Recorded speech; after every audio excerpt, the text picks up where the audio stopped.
Senator, the last thing I want to do is be a critic. I want to be supportive, but I want to point out the challenges. What the second round challenges is, it's slower than it was. Why is it slower? Yeah, to recall in the first round, the complaint everybody, a couple of the criticisms that we saw in the press and from others is, why did some states get more than others per capita? And some people saying, look, the big banks took a lot of the loans up. So the second round, the SBA said, okay, so here's what we're going to do. We're going to pace it. We're only going to process, X number of applications per hour per lender. No lender can have more than X number of applications per hour. That slows it down. It's just going to slow the system down as a result of it. So it's almost a game of damned if you do, damned if you don't, And the program has problems. There's no doubt about it, because anything this size that happened this fast is going to have problems. But it remains the single most successful part of the entire CARES Act. It is when it's all said and done, after the second round, I think it will have saved or preserved upwards of 60 to 65 million jobs. That's a lot of it. That's close to 35, 40% of all the employment in America. That's a huge achievement. Right.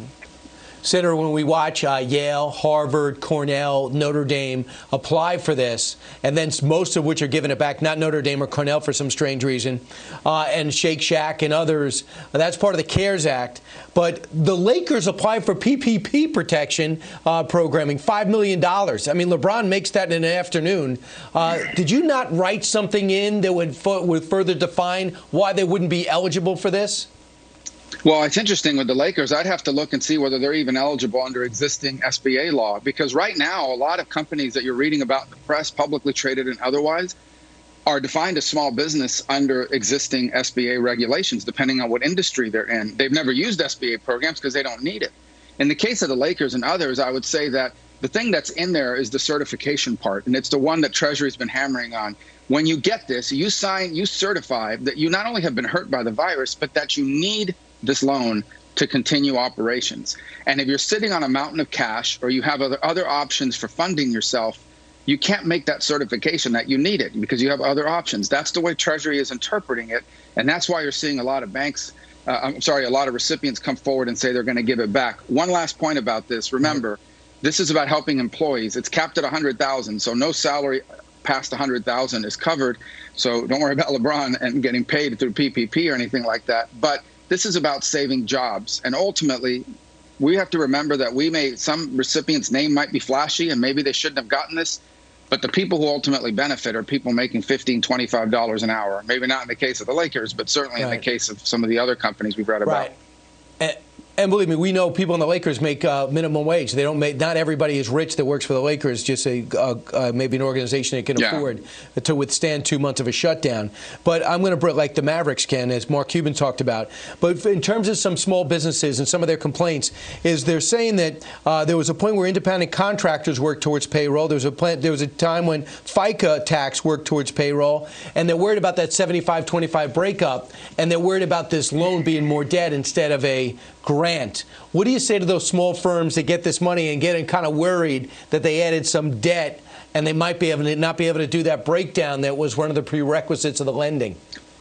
Well, one of the prerequisites is Treasury said you had to spend 75% of it on payroll. That's a rule. That's not in the law. That's a definition they came up with.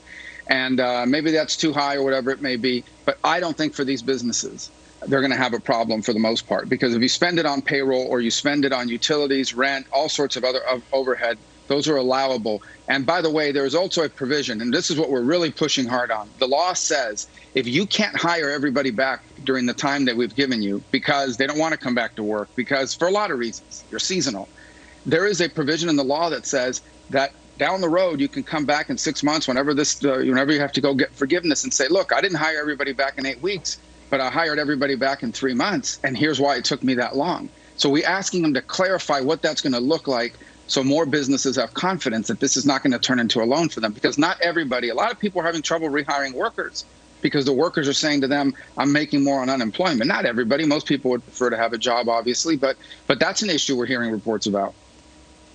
Right, so document it. If you're an owner, document that you tried to get Billy Johnson back and he didn't do it. So when you go back to the local bank and say, guys, I need this converted to a grant, you show that you tried, correct? That's right. That's right. Yeah, it would help a lot, because you can't expect businesses that aren't operating to go out and hire perfect strangers and pay them to not work.